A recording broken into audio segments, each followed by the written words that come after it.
concept of our podcast is we really want to talk to people who have taken the step of starting a business or a creative pursuit, just to try to inspire people to give it a try, because often getting started is the hardest part. So that's where we're coming with the show. So yeah, I know Stephen had some questions on your background. Yeah, we can get right into it. So I guess the first question we had is just where did you grow up? What part of the where you, I know you are in the States right now, but is that where you grew up? What's your family like? Any entrepreneurs in your family? A little background info there would be great.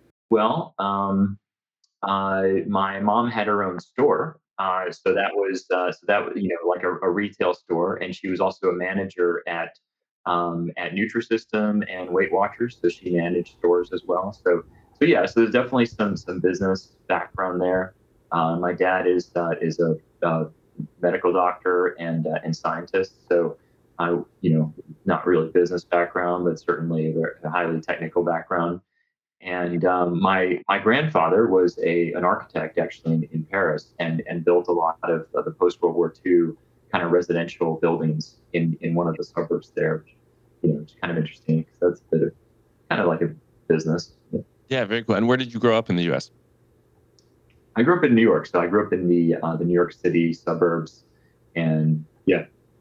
Okay, nice. Yeah, very cool. So then I noticed on your LinkedIn you went to Cornell for your undergrads. Yeah. What made you choose that school? Like what, obviously a great school, but were there other ones you were thinking about? What drew you there? Yeah, so Cornell, I mean, it's a great school. It had a great reputation. Obviously, that was attractive. It also what I really liked about it was that it's very big. Some people want a big school, some people want a small school. There's pluses and minuses of each one. I Yeah. would say for me, I was definitely not 100% sure what I wanted to do with my life, and so I wanted to have that flexibility to kind of move around and try a lot of things. And sure enough, that's exactly what happened there. I had a lot of different kind of majors and pursuits at Cornell before I finally decided on something. So that actually was very helpful.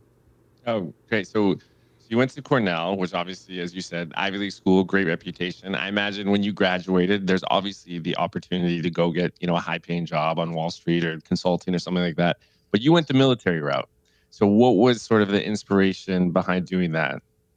So I didn't immediately go into the military. So I was in public service initially, but I worked on Capitol Hill for a congressman and a senator there. Okay. And yeah, and so but your point is the same, which is that I could have done a much more lucrative career. I mean, Cornell undergrad, at least then, probably still now, is known as like an investment banking, recruiting hub and stuff. And I chose not to do that and chose to do public service. And yeah, I had a fraction of the income that I would have had for doing that, and especially being I stayed in I was in public service for, gosh, probably about a decade between the Capitol Hill stuff and then being in the military, probably about a decade before I went to business school and everything. And so a decade of much lower wages, absolutely compounded over time, right? And made my bank account look different than it would Yeah. have if I had picked one of those routes. And to me, look, I've always been trying to pursue my passions my whole life, and what I thought would be like things that I would really love doing, and I loved what drew me into public service is I loved current events. I mean, I still do, but like reading the news, for example, I read the Wall Street Journal every day.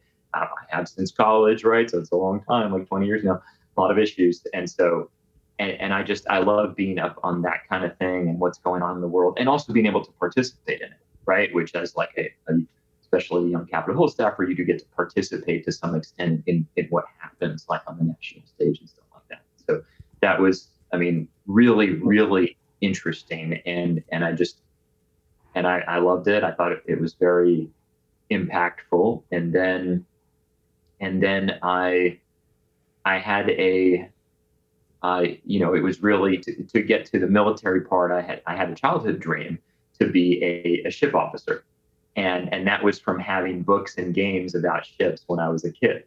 Yeah. And so I had that seed was planted, And I kind of hesitated a long time before taking the plunge.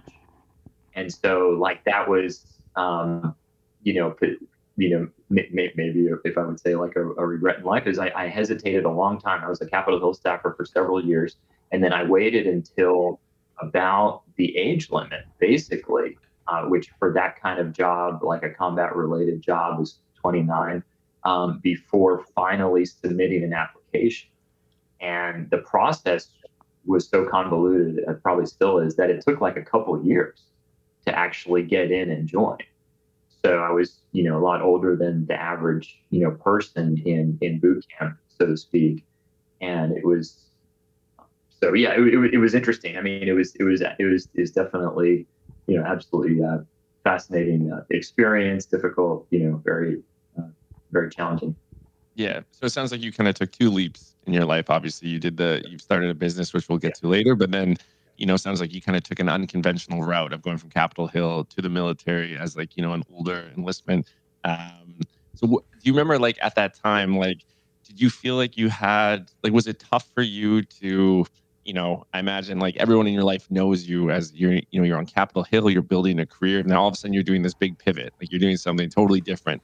Did that give you anxiety? Was that tough for you to do? Did you care what people think, or was it, just something you felt called that you had to go do? Yeah. So, I mean, it was, yeah, it was very, very challenging. A lot of people thought I was crazy. I mean, people, especially people who didn't know me well and were just kind of looking at the overall situation superficially, which is where I had a very promising career on Capitol Hill, and I absolutely could have stayed in that my whole life and been like a chief of staff to, a senator or something like that, or worked in the White House or doing that kind of thing. Yeah. I didn't really want to make a career out of being a staffer, and and so and I had this dream that was going to expire, basically, right? And so my closest friends were, it made perfect sense to them, like why I was doing it, and they understood it completely. And but it was certainly a big, it was a big risk, but I mean, it was worth it, because I was really looking for a new challenge, for something exciting. And what, how bad could it be, right? I mean, I guess I could have been killed, and I guess that would have been bad, but really, I didn't think that was going to happen. And it didn't. I think it was definitely worth it. Yeah. What was your favorite moment from your military career? My favorite moment was, I was the leader of the ship's boarding team, which was an interesting. So when you're a ship officer, you have a number of jobs on the ship, and so one of mine was the leader of the boarding team. And we had one of the cool things is that you're learning how to board suspicious vessels like cargo ships and stuff like that, right? Yeah. And so we had a training exercise. I was based in San Diego, and we were in the Pacific Ocean. I believe it was part of RIMPAC. So we did participate in RIMPAC. I believe this exercise was part of RIMPAC. This was, let's say, this was more than 10 years ago. And we had to, there were some, there was a cargo vessel that the Navy set up for us, essentially, to board. And it was a clear day. But one thing about the Pacific is that even on a clear day without any storms or anything, you can still get very large rollers. And so, these are wave. I think, Stephen, from your business, you're probably familiar with waves. And so, these are things that are not necessarily dangerous, but they can still be pretty disruptive, right? And so we were on a small boat, and like a 14-foot rigid hull inflatable boat, rib. And we were launched from the ship, and we were heading towards this cargo vessel. We could see it in the distance and stuff.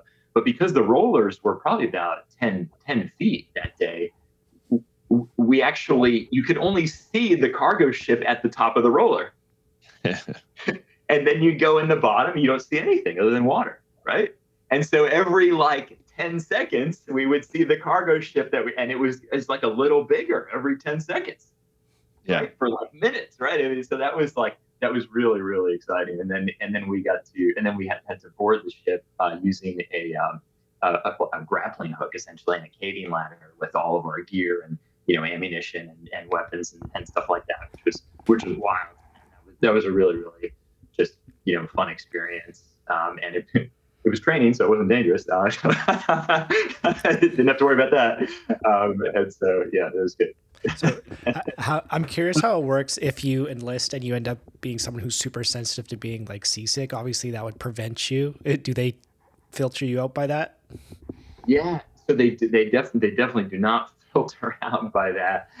So what they do is, and that actually was a big issue. So when we actually went on deployment on my first ship, it was I think the deployment maybe was postponed by a few months, and what happened was we wound up leaving around January or February, which in the winter time on the crossing the Pacific, we're deploying to the Middle East is usually pretty brutal. Again, even with that, we didn't go through any storms or anything, but we did have about 17-foot rollers the whole way for 3 weeks, from all the way from San Diego to the Philippines. And when that happened, for 24 hours a day, 7 days a week, your home is moving like this. Your room, everything around you, right? You're walking through the hallways like clawing your way and stuff like that.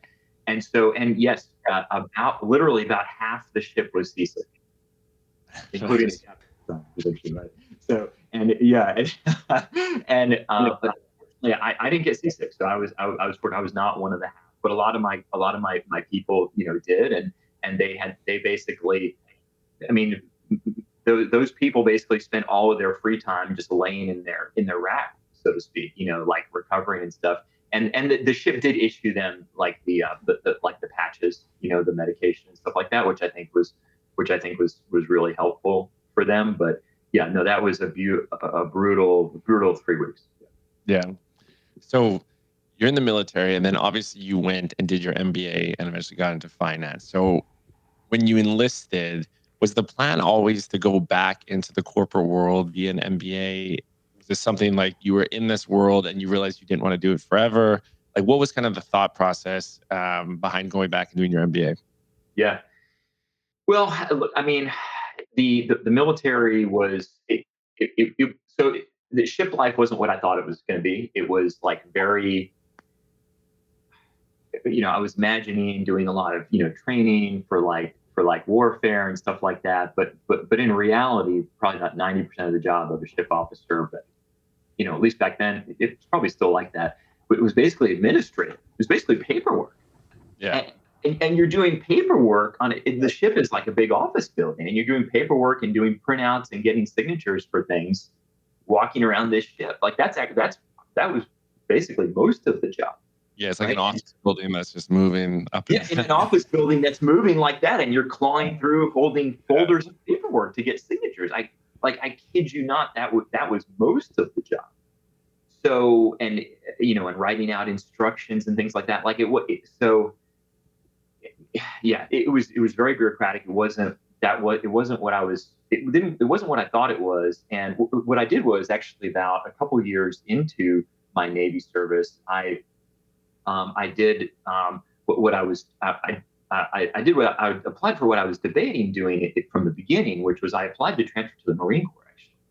And, yeah, and that was something that. So I actually I got a degree working part time at the Naval War College, and which was really cool when I was a Capitol Hill staffer, and I concentrated in counterinsurgency and counterterrorism, which was a big deal back then, right? This was during the surge in Iraq and General Petraeus and all that stuff. It was a hot topic, and it was really cool and interesting to learn about that stuff. Well, because of that, I actually almost applied to join the Marine Corps instead of the Navy, right? I had to think about that, very carefully, and it was definitely a more recent interest to do that, more physical, right? Which I thought I would like, which I probably would have liked.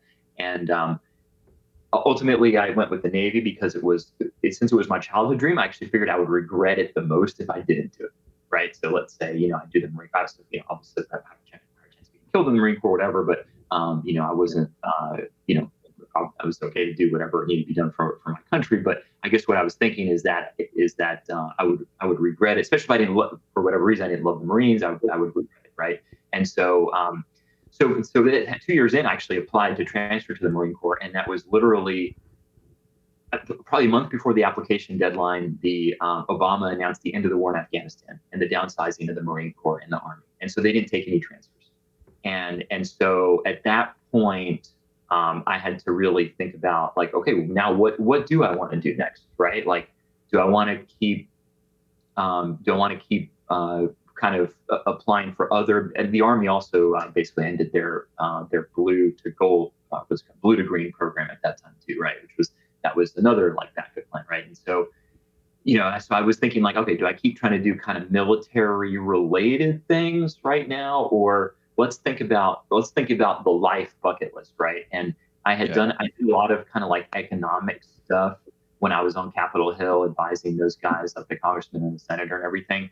I hadn't done anything like really directly business related, right? And I loved finance. I loved like the stock market and stuff like that. And so it was kind of in the back of my head to that at some point in my life, I wanted to do business. And so, and then, God's timing is always perfect. That was actually a great time for me to transition to business school, because again, and this was someone who had been through it, told me that because of my age, like I was probably at basically the maximum. At that point I was probably 30, 33, 34. I was probably the maximum of going to business school full time, right? Yeah. Being able to get into a great school and stuff like that. So if the Marine Corps application was accepted, business school probably wouldn't have happened, right? And then Krew Social wouldn't have happened, right? Yeah. And then loneliness and polarization wouldn't have been solved, right? So now I didn't know that at the time. I didn't know that I wasn't obviously taking entrepreneurship. But in hindsight, like a disappointment like the Marine Corps, or arguably the Navy, like it makes perfect sense, right? Because nothing that's happening now, including being married, by the way, would have happened without those things happening. Yeah. If that makes sense. Yeah, the dots kind of connect, only in reverse when you look back on it. Exactly. In the moment, I had no idea. It was just a disappointment. Yeah. Oh, for sure. For sure. So you went to Stern, and then you eventually did investment banking, but why did you choose Stern? Yeah. So again, very, very lucky. Definitely a God thing. I mean, I had a good friend actually who went to Duke. He was in the Navy, like really smart guy, and he was also interested in business. And so we were talking about this, right? We were kind of strategizing different ideas to get into business and stuff, applying for jobs directly, going to business school, whatever. And this was in the spring. Now, if you know anything, MBA applications are very unusual in that they're done in a series of rounds that take place over several months. And so you actually can apply in the spring. But that's for the third round after they've already accepted most of their applicants. And what he told me was, look, I was looking at, studying for the GMAT and stuff like that. And he was like, look, man, don't even bother studying and applying right now. It's 2 months until the deadline. Just focus on like getting your GMAT score really good and then apply in the fall for the first round. Okay. So I was like, you know what? That makes perfect sense. I waited a month. In that month, I learned that you could take the GRE, which I was a little bit more familiar with because I had taken it about 10 years before we applied the PhD program. And I looked at that and I said, you know what? I bet I can brush up on the GRE pretty quickly and send in some applications, at least to like the top 10 schools. Let's say, right? Like fill out 10 applications and just do it. So that's exactly what I did. I took the GRE. I did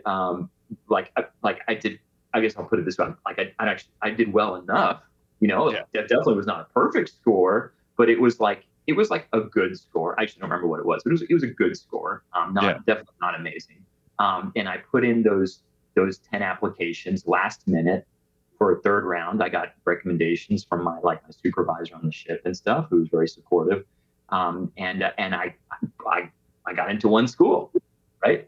But like dating and marriage, you only need one to win, right? Like I don't need 10. You can only, just one's enough, right? So I got into, basically the idea was I applied for the top 10, especially I was interested in finance. So NYU was top 3 in finance and stuff. So, and I got in, and it was exciting for me. I grew up in the suburbs. And so I was envious of people who lived in the city in like Manhattan. Right. And so for me, that was, that was like a personal bucket list item, was to live and work one day in Manhattan. Right. And so I got that from NYU, right, for NYU, and then investment banking for, for 4 or 5 years, whatever. And yeah, it was awesome. It was an awesome experience. Yeah. So was entrepreneurship on your mind at all when you're going through this process of knowing you want to do your MBA? You mentioned finance, but like, where does the entrepreneurship piece fit in, or is it even in your head? Not at all. And again, these things all fit in like this like perfect godlike plan that's like obvious in hindsight, as one block gets added at a time, and when you don't see anything beyond that one block right in the moment. So some cool things happened from me. So I guess I got into business school in the 3rd round in the spring, which was cool. But I also avoided, again, potentially applying a year later when I was a year older and could have been blocked out, right? So I could have, if I waited till the fall, I may not have gotten into anything, right? And it's possible, right? I don't know. But also I got into, I was able to apply to Citigroup's early entry program for like diversity hires as like a veteran that summer. And by doing that, I got a job offer for an internship at least that summer, ahead of basically 90% of people, right? And because of that, that freed up time for other things, for me to do other things when most people were applying for those internships in the fall, right? And one of those things was I had no interest. I was interested in finance. I was interested in being a personal wealth manager, and doing things related to the stock market and stuff. That's what I applied for. That's what I was interested in doing at NYU. I was a major just in finance, but that's it. Sure. The first week of school, we had a project that was, we had to ideate, things that basically was like things that could be better about the world or whatever. And it basically like a brainstorming for entrepreneurship. And so I did that. And we were in groups, and I came up with maybe several of like the 10 ideas that our group came up with, and my group picked essentially the predecessor of this, of Krew Social, as the thing we would present as our team, right?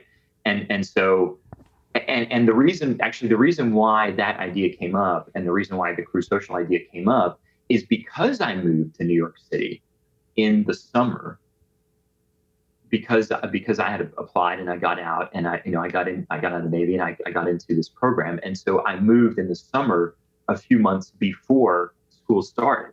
And so I got to experience, and now I got to experience what it was like to move to a city as a professional with like no network at all, right? If I had moved only when school started, I probably wouldn't have felt this need to create. I wouldn't have felt this pain point to create what eventually became Krew Social. But basically, I showed up in New York City, not knowing anybody, and in those days, my only choices, really only had one choice for meeting people, and that was meetup.com. And I signed up for some meetups, but each meetup was like one event a month, 50 people in a room. You talk to one random person, maybe a good connections form, probably not. And then you wait till the next month.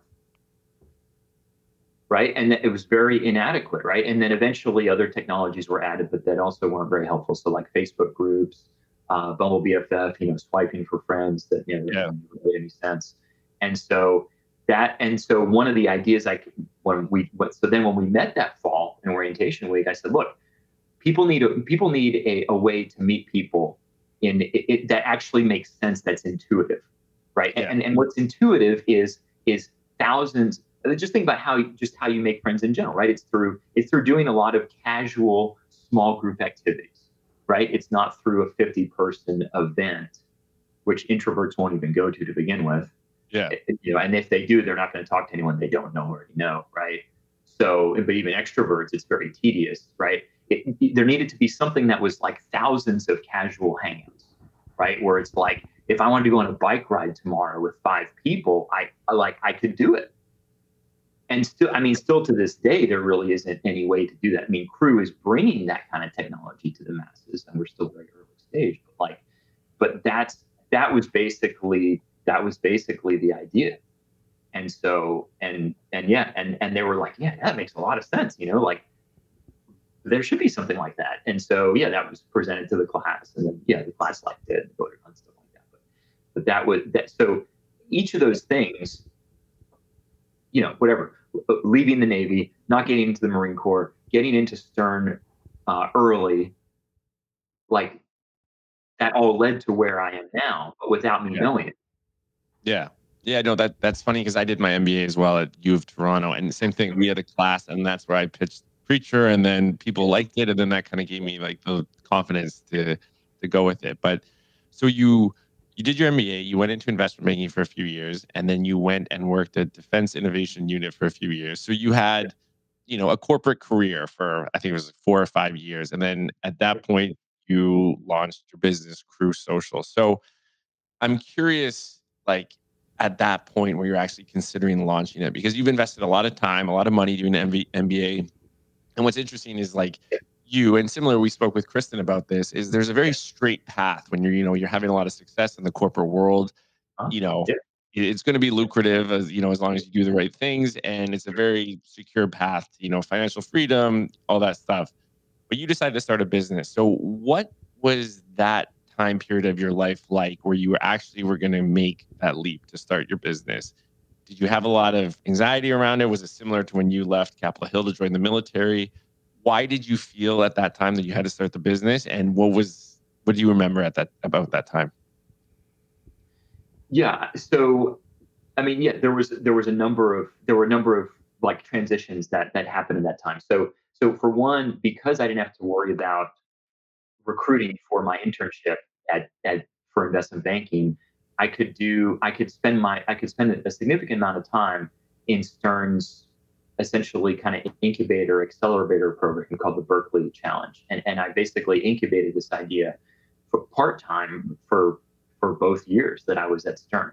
And I added 2 additional majors at Stern because of this interest and because of this orientation with project, which was technology and entrepreneurship. And so through entrepreneurship, I learned from some of the best professors about some of the principles of this. I did the Berkeley Challenge part time, which had a curriculum with it. It wasn't just a pitch; it was an actual curriculum. And then technology, I learned to code in Python, and I had learned some coding in undergrad. I did computer science for a year. I learned Java, HTML, some other things, and I learned. So then in business school, I learned Python, and I made like a little kind of prototype web app of kind of this concept using Python, and so that was really really cool. And in the meantime, I had this internship at Citi, and it was actually enjoyable. Like it was a good internship. They did a good job of kind of making the job interesting as an intern, and so we had about about 7 people in my group, the industrials group at Citi, who were interns. I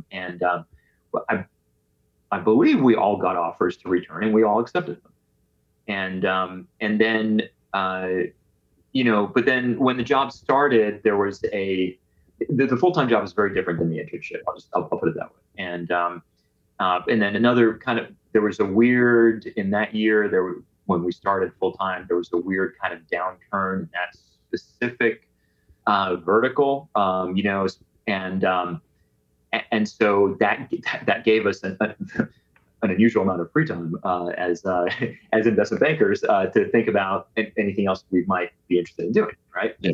And so I applied for some other things, and I actually circled, and I waited too long to do this, but I after several months of kind of reflecting and maybe applying for other opportunities, I circled back with one of my professors at NYU, who's actually he was an adjunct. He still is an adjunct professor, and he's a top partner at a top VC firm in New York.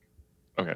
And at the time, I was interested in being I wasn't thinking about this entrepreneurship opportunity. I was interested in going into VC, basically combining technology and investing in entrepreneurship and stuff like that, which I thought, VC like that makes the most sense. And he pointed out that with my background, and I want to make a difference in the world. I have a background in public service and stuff like that, and now I have a finance background, whatever. He said, there's this whole new industry called defense technology that's just emerging. And my firm has a few companies you may be interested in like applying for like senior roles at, but Yeah. you should look into this industry. Like, I think this would be great for you, and you could eventually be a VC in this industry too, right? And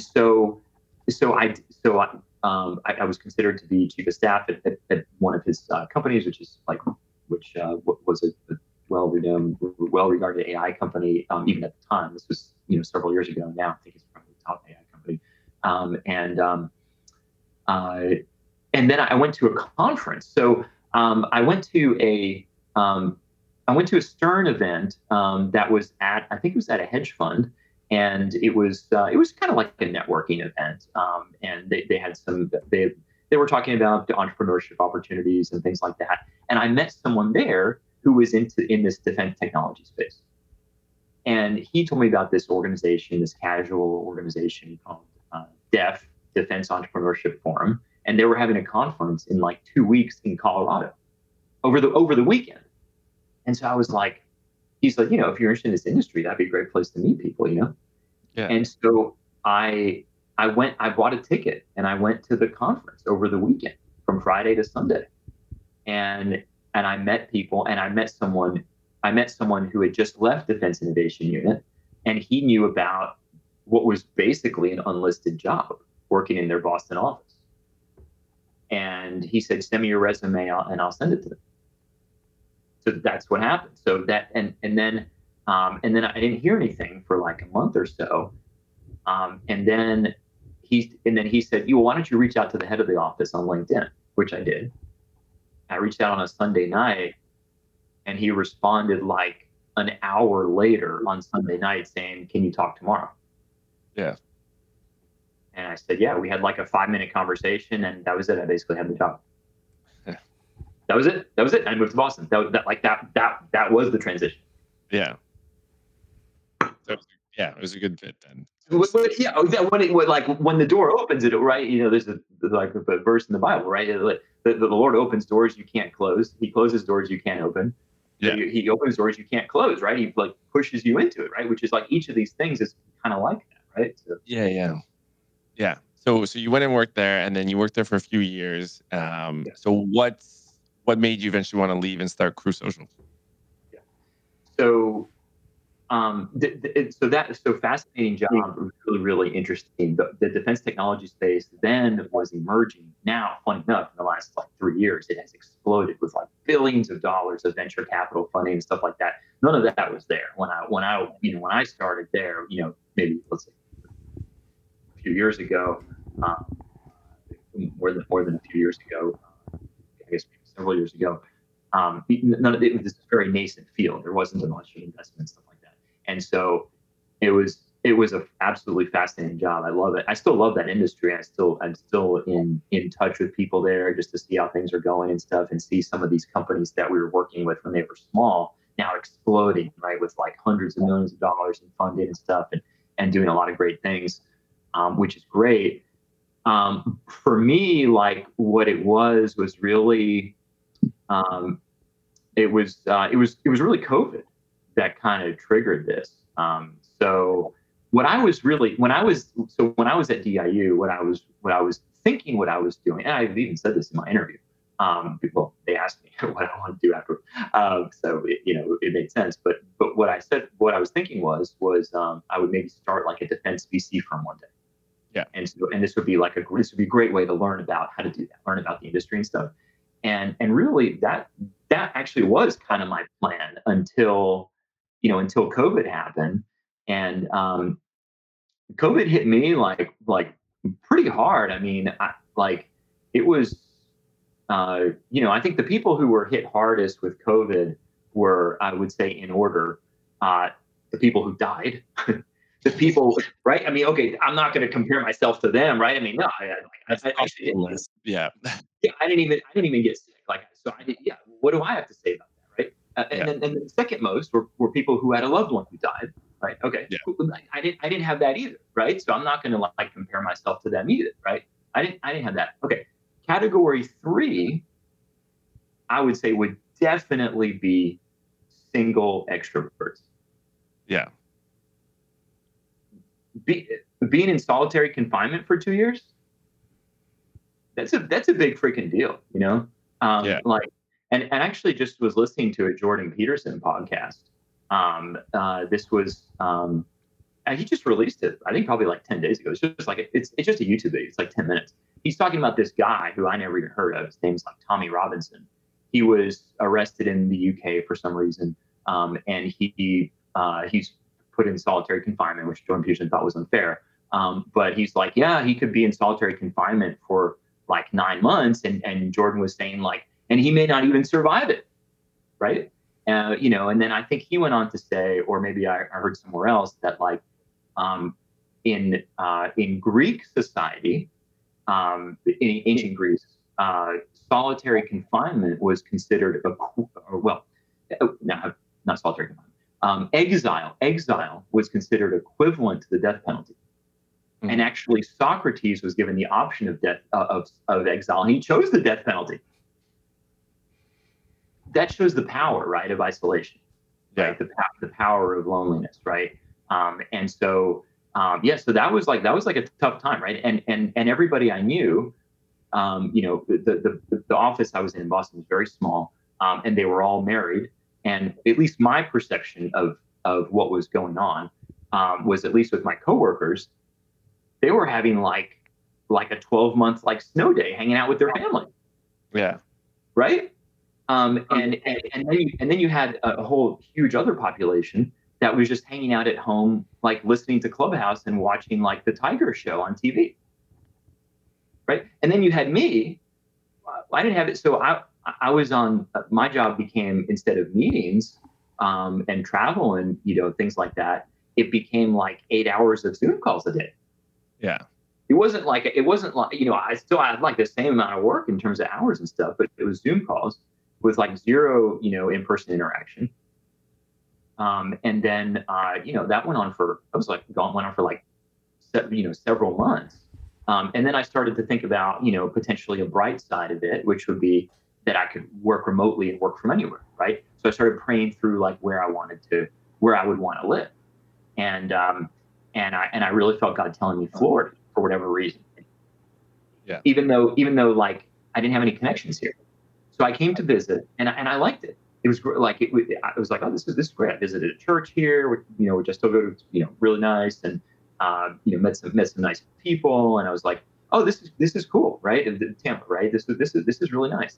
And I met so critically, I met basically the leader of like the innovation community here, one of the top leaders, Dr. Richard Manassi, the leader of the Tampa Bay Wave Accelerator, and that was something when I would travel for DIU, I would get in touch with people like that to learn about defense startups in that city, right? And he accepted my invite last minute and took me out to dinner, you know, on last minute notice, basically. And he tried to pitch me on moving to Tampa instead of, let's say, moving to Austin, which is where I was planning to go. Yeah.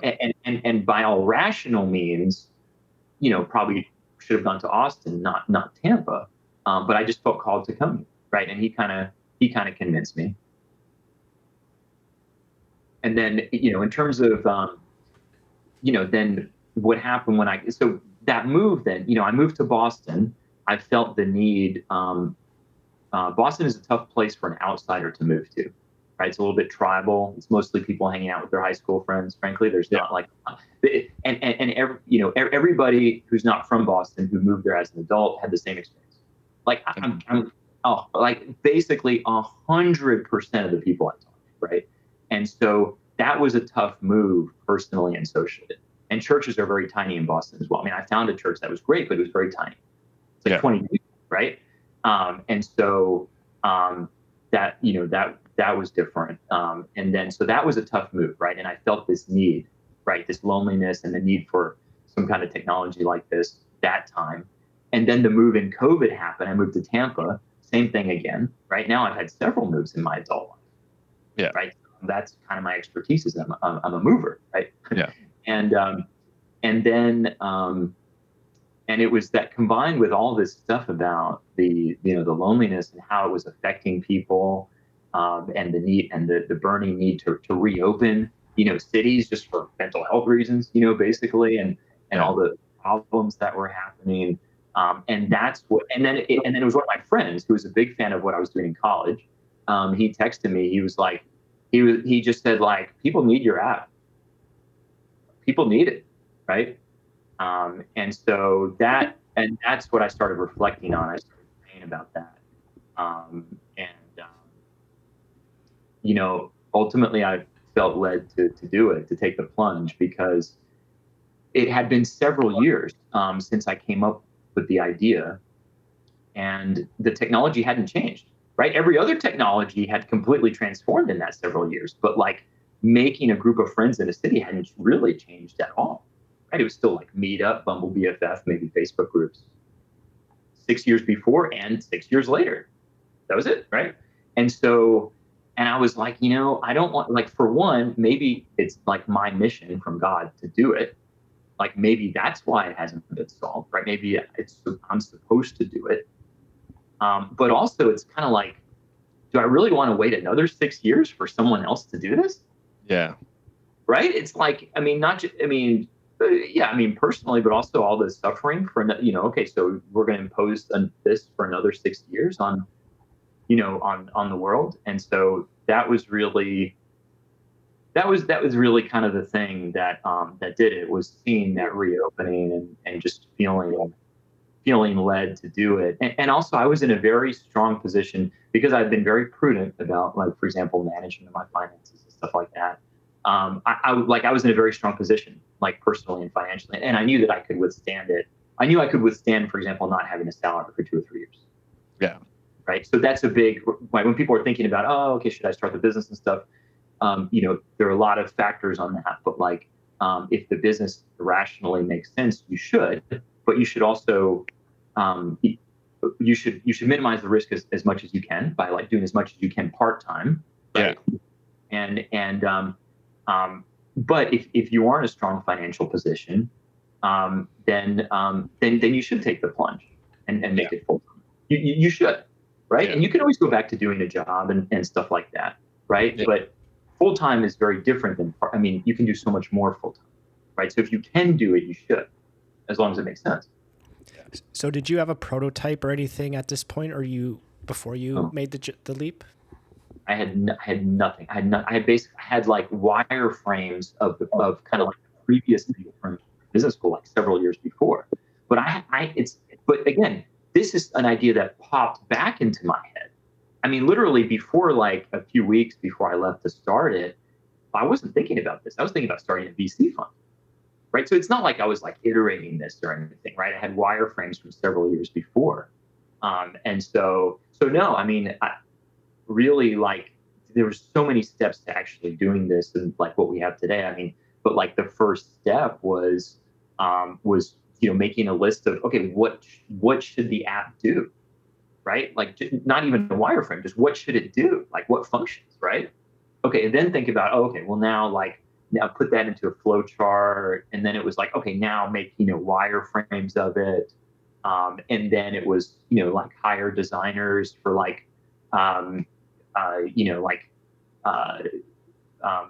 what the actual final design should look like, and what the company's branding should look like, and what the logo should look like, and all that stuff. But no, that was all. No, I didn't have any of that when I started this. So you just went full in. You just felt that much conviction about the idea, and then. Did you also? You mentioned doing some Python. Did you also, like, did that play a role in when you built the product, or did you end up hiring out?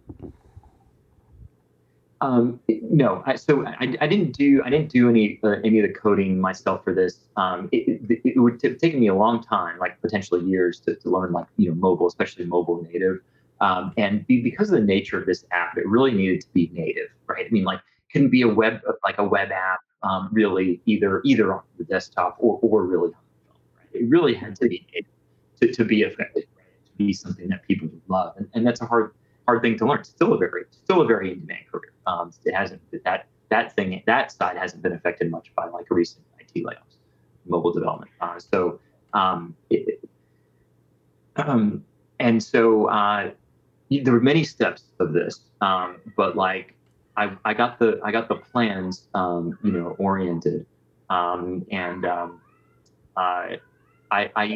we actually did competitions for the design, and that was a suggestion from a friend. I think that was a wonderful suggestion, because so when you look at Krew Social, either the branding or whatever, or even the way the design looks, but I didn't do that, and neither did anyone on our team. So what that was it was a competition we did for each of those things, and we polled our key demographic, which was young adults. And, I had like 30 young adult friends vote on each of those things. 10 different designs, right? And more than 10 to 20. And what you see is the final result, right? And then the plan was, again, the investment landscape changed a lot in the last few years, especially for high risk things like social apps. And so the original plan of this was to do the designs, to do as much as I could myself. And I was working with, the Wave Accelerator in Tampa to do this, and the head of that, Dr. Nasty stuff, which was great and everything. But the plan was to do as much as I could, essentially myself, and then raise money from investors to build the app, which we got estimates for it. So estimates were in like the hundreds of thousands of dollars just for the MVP, right? And so that was the plan. It was to raise money to do it, and then to even do anything.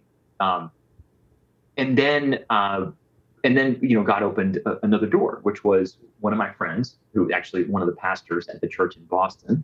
He was a part-time pastor, full-time software developer. Well, guess what? We were catching up at around this time. This was several months after I left my job and stuff. And he had just decided to leave his job, and he was going to do like mobile app freelancing as one of his things. And well, he offered to do basically to do the MVP for Krew at like a small fraction of the price of what these professional development firms were charging. And that changed that game, basically, because that let me show something more advanced to investors, and to be able to have like at least an MVP that people could download and use. And I got, and some friends invested in stuff, which was enough to pay for that MVP, essentially. That was how. That's it. That was how it started. So how important do you think that prototyping is for getting investment? I'm not sure if you've gone on to raise, but if you're giving advice to someone who's trying to start and they've got an idea, but they are struggling with the finance part of like, maybe I don't have the skills. You've talked about networking, but are there any like strategies that you'd recommend for how important like prototypes is to getting that investment? I absolutely think that people should do as much as they can themselves, but don't shy away. If you have a good idea and you've taken it to a certain extent, and you have a lot of data supporting it, either third-party data supporting the idea or actual data about your actual product, either one, both preferably. Don't shy away from going to investors. So I think we actually had a little bit of the opposite problem. I think, if I'm looking back in hindsight and starting this thing, I think I was actually a little bit too shy about seeking investment for even the initial thing, right?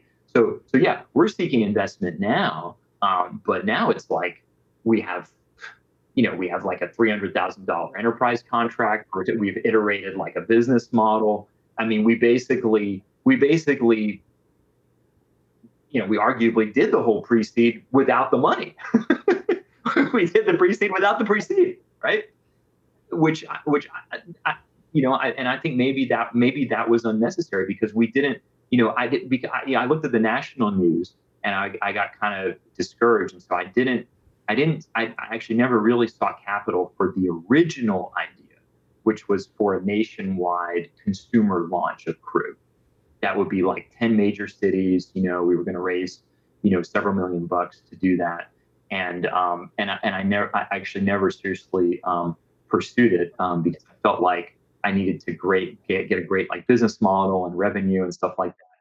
And so the end result is like in some ways we're almost too good for how early and how little money we've raised. And I'll put it this way: as far as I know, we're now the first ever enterprise social app and the first ever easily profitable social app. Like those are two big freaking deals. And now investors who are interested in this are not social app investors. They're like enterprise SaaS investors and like, people who do like real estate investment are like interested in this because we've iterated such a powerful business model, right? And so now, now I'm highly confident in raising money, and I will not stop until we at least do like, pre-seed round and stuff like that. But I was maybe a little too gun shy in the beginning because I actually have seen, so even recently, like in the past year, I've seen at least one other social app that actually did successfully raise a lot of money, like over $10 million.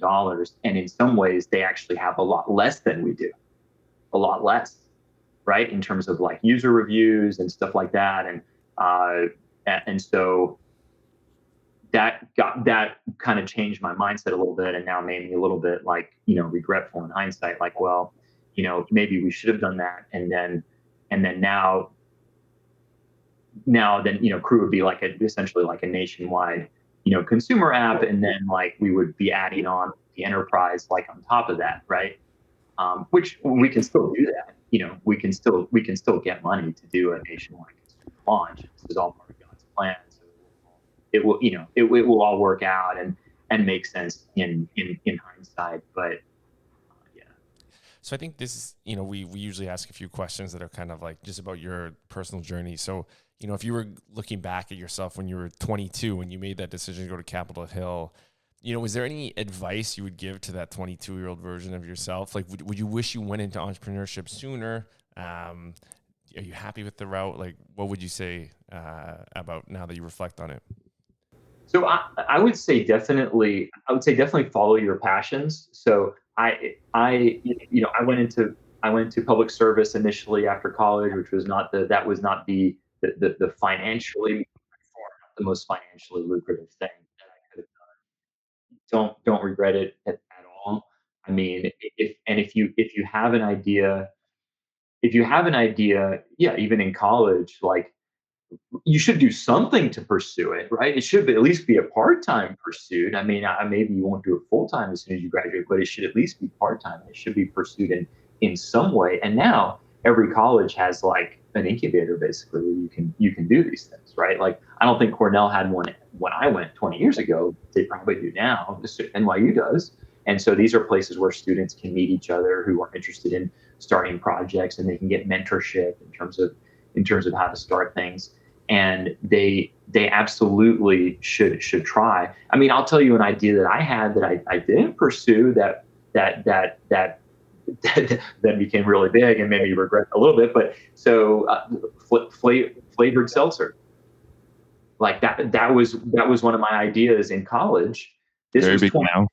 huh? Very big now. It's you may have heard of it. You may have heard of one Yeah. of the $12 billion companies that now make Yes. flavored fizzy water with or without alcohol, right? I mean, like what's the moat on that? I don't know what the moat is, but it's made several companies at least $1 billion. So, I think they're doing okay with or without a moat, right? So, Yeah. Right. So I had this idea in college because it was for health reasons initially, because, when I was in college, you could only, if you, let's say, if you wanted to drink alcohol, you could have beer, or you could have soda, soda mixed with alcohol, or juice mixed with alcohol, right? Either one, you're talking about 40 grams of sugar per cup. Yeah. right? And I was always thinking at the time, I was like, why can't you just do this like without the sugar? Yeah. Right? Like, why not have flavored seltzer with or without alcohol, right? Like, why does it have to be like this, right? And probably half the people I told this, oh, that's like the dumbest thing I've ever heard of, right? No one's gonna buy that. No one, why would anyone buy that? And this is my favorite one. Well, if it was a good idea, it would have already been done. Yeah. No, no. You look around it, look at anything around you, anything in the room. Look at this, look at your smartphone, look at your computer, look at anything. It all depended on someone taking a risk to make something that didn't exist. Look at the light bulb, right? And everything, the other thing's like, well, why would someone use that when they can just use this other thing that may not be as good, right? Well, because it's not as good, right? I mean, the car was not as good as the horse-drawn carriage when it first came out, but it had a lot. But in some ways, it was better, and it had a lot of potential, right? So in the beginning, people, why would you use this unreliable machine called a car, right? The horses work fine, and you can say that for many different things, right? Why have a smartphone? Why have a light bulb when candles are, at least when the light bulb started, candles were better in a lot of ways, right? To have a light bulb, you had to be within a mile of a power plant, and there was only one power plant, and it was in New York City. So why would you bet on the light bulb, right? But the bottom line is that people with vision, and maybe many times more people have visions for stuff that they should be making that they don't make, right? They need to just do it, right? I mean, yeah, there are a lot of inventions in the world, but even these inventions are maybe only a fraction of what could be being made that people have in their hearts. Yeah. Right? But people, you don't want to share a big dream with a small-minded person, right? And I think that's probably where most dreams go to die, and probably where most businesses go to die, or business ideas go to die, right? Is you share it with like one person who doesn't get it, or who thinks it's stupid or too risky, or something like that, and so it just dies, right? Like my flavored seltzer idea, right? And that was part of my thinking when it was, COVID was already several years after I came up with this idea, right? And I was like, gosh, I don't want to wait another several years for the flavored seltzer thing to happen, where it's like, oh, now there's 5 $1 billion companies doing my idea that people thought was stupid. Yeah. I think that's kind of the inspiration behind this podcast too. We feel the same way. We want people to, do their thing, launch their thing. So I like that. Was there like a time I can imagine where you're just kind of feeling discouraged about the idea? I know you started the idea kind of, you had the spark and you felt strongly about it. You got some kind of signal in the MBA program, it sounds like. But obviously, social media is a tough landscape, and it's not obvious to the average person. They would say, just use Facebook, whatever. Was there a time where you kind of doubted yourself, or that maybe your idea wasn't as strong as you felt? Like, if so, how'd you get through it? I think there's a couple different things. So one is the people who maybe don't get the differentiation. I think in terms of that, as long as you yourself are confident and rational about the differentiation, I think that's what matters. Because in that case, you'll always find people who do get it, right? And eventually you'll find the right investors and find that right investor, product fit. I'm confident that Krew Social does stuff that no other app in the world does, basically, right? So small groups with a lot in common doing what they love together, thousands of hangouts, where you can see which hangouts have the best chance of making a good friend. You can see who at the hangout you should talk to and what to talk to them about. I mean, that's really powerful, right? I mean, that was the idea a few years ago, and it's basically still unmatched by anything, right? And I have complete and also user participation, right? Being able to create your own things, so that you get thousands of hangouts that you can jump into and fitting any free time you have any day, doing anything you want, right? So cool. I have time for an hour walk, on the boardwalk this evening. I'm going to put up a hangout on Krew and find 5 people to join me who have a lot in common with me. 3 years later, you still can't use any other app for that, right? So and I have complete confidence that in 5 to 10 years, a majority of the world is going to interact like this. This is the future of tech-enabled community, and I still think that Krew is the best positioned to deliver it. But I'll put it this way: someone's going to deliver this to the world over the next 5 to 10 years. How do I know that? Well, it's not just because it's a good idea, but because people love it. The feedback is like outrageously positive. We have like 81 NPS score, 30 points higher than iPhone. Sky high reviews, engagement, stuff like that. And organizations need it too, right? There's nobody helping organizations like this either with their like retention. Again, first enterprise social app, building peer-to-peer connections within an organization does more than anything else to boost engagement. And there's basically no one else doing it. Right. So I know someone's gonna deliver this to the world. So do you feel like you found product market fit already? Because I know that's like a big problem for founders is the need to pivot very quickly. And I'm curious how you feel about that. I hate to say we found product market fit because I really view that as something that's more of a mature company. Like, let's say you've already raised your pre-seed, your seed, and now you're raising a Series A for $10, $20 million at $100 million valuation. Those are the guys who are, who really have to raise their hand and say, yes, we found product market fit, and boom. That's it. I do think that this is very promising, and I think that I do think that corporations, churches, many other organizations are going to use this or something like it to connect their people. So there certainly is a lot of there is apparently a lot. I'll put it this way: there are zero negative indications from either users or organizations. Like there hasn't been a single data point where it's like, it's not going to work. Nothing. I mean, it's literally, at this point, it's just a matter of getting it in front of, more people, whether it's more users or more organizations, and stuff like that. Have you been surprised by sort of the ways people are using your app? Because I know you put a prototype out there, start getting testing, and then users start using your product in a way that you didn't even really think about. Have you been surprised by any of the ways people have started using your app? Well, I mean, so we were pleasantly surprised about how fast the engagement got good. When we launched, like, for example, like our first church pilot around 18 months ago, like it was just a test, really. I mean, I didn't really know what was going to happen. And the original plan for this was basically to raise several $1 million for a consumer launch that would yield around 100,000 users per city. And that's what kind of we thought would be needed to have like a great community. But it turns out it actually got really good before that. And there was stuff popping off, like what you see in my background and stuff, that started happening like after a few hundred users. That was unexpected, right? And then like meeting someone who was great at a casual after church lunch hangout, and we have no idea how we would have met. Denise, my wife, and I met at a 15-person after church lunch hangout that someone just threw up there on the app. It wasn't an official event or anything, and it wasn't a big event. It was small. So I have no, and we go to a 10,000 person church.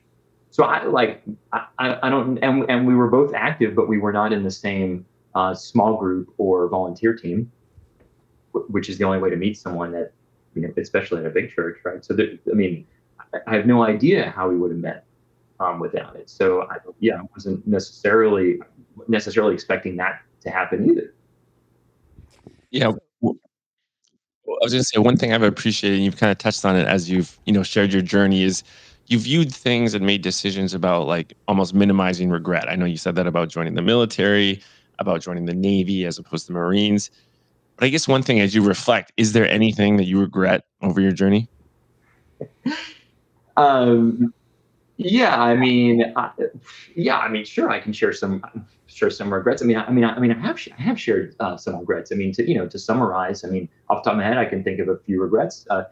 Not starting the seltzer company 20 years ago, right? That was at least 10 years ahead of its time, at least, Yeah. right? It probably would have had a great reception 20 years ago, right? Just like it had 10 years ago. So, okay, sure, yeah, a regret. You know, I guess a lot of these regrets have to do with hesitation. So like, I regret waiting so long to join the military, right? So I was basically, I was a Capitol Hill staffer, which was it was a cool job. I liked it. I learned a lot there. But I knew I was interested. I knew I had this dream and this interest in joining the military since I was a kid, and I kind of observed it for several years, and then went in at the age limit. And then by the time my application was approved, and I could actually go to boot camp, I was beyond the age limit. I needed like an age waiver and stuff, and that made it kind of that it made it a little bit weird, like socially with me, like on the ship and stuff, because I was several. I mean, gosh, at least several years older than like my peers, Yeah. right? So like that was kind of weird, and it also then when I tried to switch to the Marine Corps, the war ended. Yeah. And I missed it. I missed it, right? The 20-year war, and I still missed it, right?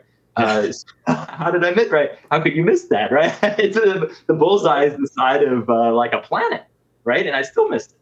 Yeah. So yeah, you could say that's a regret. Maybe I should have done the Marine Corps to start with instead of the Navy. Maybe I should have raised the consumer money to do consumer launch. 2 years ago, like just like my initial plan was, instead Yeah. of putting that on ice. So yeah, no, there's been a lot of regrets. I think some things people can learn from, like the hesitation aspect. Don't hesitate. The not taking the shot or launching the business, like at Cornell with the seltzer thing. That definitely, I think people can learn from that. And maybe, and not going for the money, assuming people wouldn't give you the money. That's something to learn from too, right? I mean, Yeah. so, but again, I don't want to. Everything happens for a reason, and I kind of had a reason in the moment, and I think, and it does appear that my life is orchestrated when you look back on it in hindsight and stuff, and a lot of things are going really well. So, so I did, like also act like I'm messing with God's plan, but you could also flip that on it and say like, well, yeah, but God may have put those other things on your heart too, and you didn't pursue them, right? Like Yeah. whether it was the seltzer, whether it was the consumer launch, whether it was the military earlier, right? Because hesitation is also a decision, right? And that's also disobedience. Yeah. Yeah. No, that's really good. One question I think we like to ask everyone, and this is kind of where we often end it on is, we want to inspire people, as you're talking about, take that swing, take that shot. What advice would you give to someone who is maybe in a similar spot to you, where they have an idea, they're thinking about pursuing it, but they have that hesitancy? What would you say to that person? Absolutely do it. I would say, oh well, I'll put it this way: if the idea makes sense, if it's an idea that makes sense, I do hear a lot of ideas that don't make sense. I hear a lot that do make sense, right? So so if the idea makes sense, now of course, how do you evaluate that, right? Well, look, if you've rationally evaluated it and you think it makes sense, that's a good data point. If you can find some other smart people who you can talk to, who preferably who have experience in this, who it makes sense to, that's a great data point, right? And that's probably actually enough data points to at least start something, right? At least part time, at least start it, and then do as much as you can. Do as much as you can, right? Which is like, if you have to do it part time for a year or two, like do it part time for a year or two. Now, if you're kind of at a plateau in your career and you have like a solid financial foundation, which is basically, what I had when I started Krew, like then take the plunge and do it full time for a couple of years.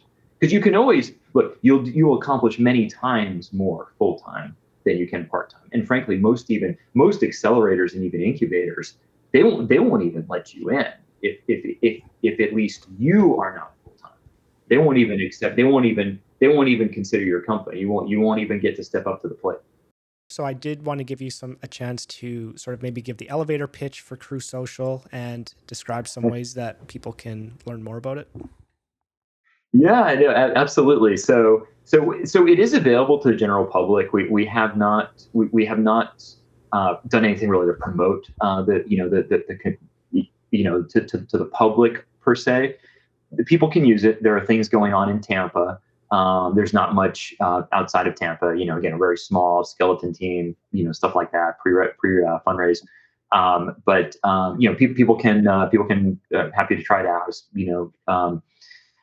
But we can easily enable a community within any at least 1,000-person size organization in the country.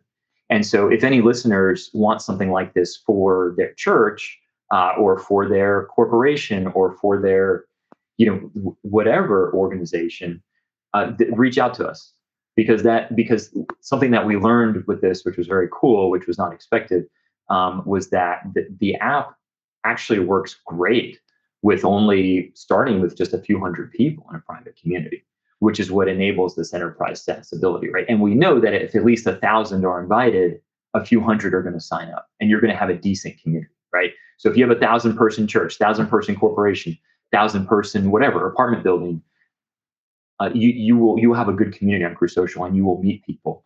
And I mean, I've met people. We've had so much life change. You can look at our Instagram about people raving about the app and their lives being changed. And those all started with people coming up to us and raving about it, and then us saying, "Hey, do you mind us making a quick video of this?"